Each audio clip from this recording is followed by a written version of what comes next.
Good afternoon, I am Johnna Lawhorn, and today we're going to be talking about vaccinations in our schools. Did you know that when your school-age child is not vaccinated, they'd be causing the school system millions, that they are putting students and faculty at risk, that they are at risk of getting sick or dying from a disease that is currently preventable, and that for a parent to decide to send an unvaccinated child to school, that all they have to do is check a box. So today we're going to specifically look at vaccinations and measles. So as of 2000, measles were completely gone. We didn't have measles anymore. It wasn't a problem in our schools. It wasn't a problem in any theme parks or communities or anything like that. Recently it has started to become a problem again, and it is spreading rapidly.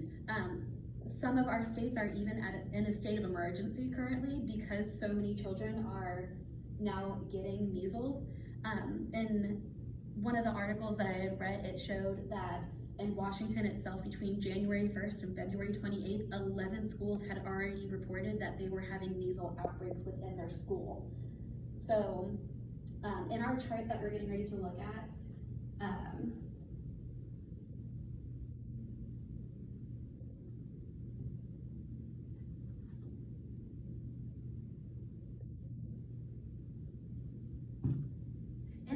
we're going to look at, we see a steady increase within our measles, but it's not until we get down here to 2014, 2015 that we're starting to see a rapid increase in how many children are getting the measles. And we're starting to also see that over 50% of our children that have measles are completely unvaccinated, and most of them are due to parental choice and not because of medical reasons. So these are children that do not have immune deficiencies.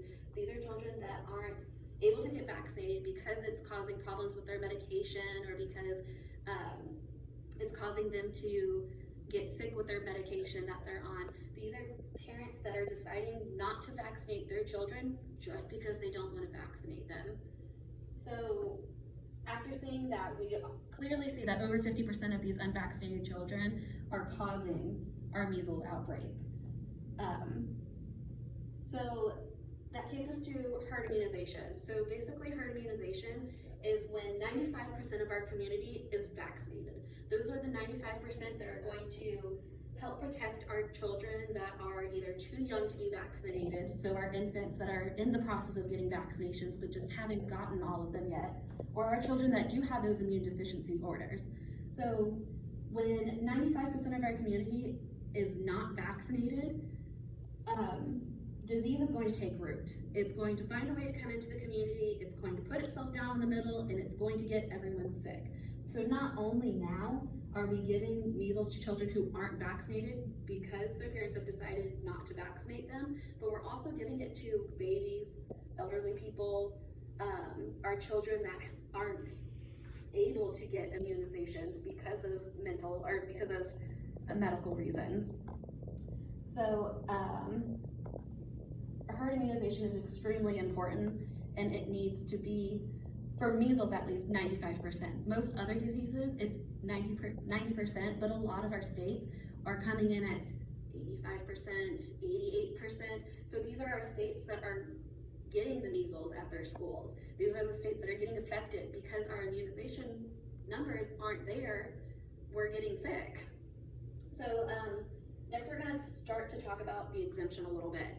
So basically, how are people getting into schools without exemptions or without getting their vaccinations? It's a requirement in all 50 states. You have to have it unless you decide to check that little box. So to check this box, this magical box that allows your child to come to school without vaccinations, you have religious views, moral belief, personal belief, and medical. So most of our children who are currently unvaccinated are these top three.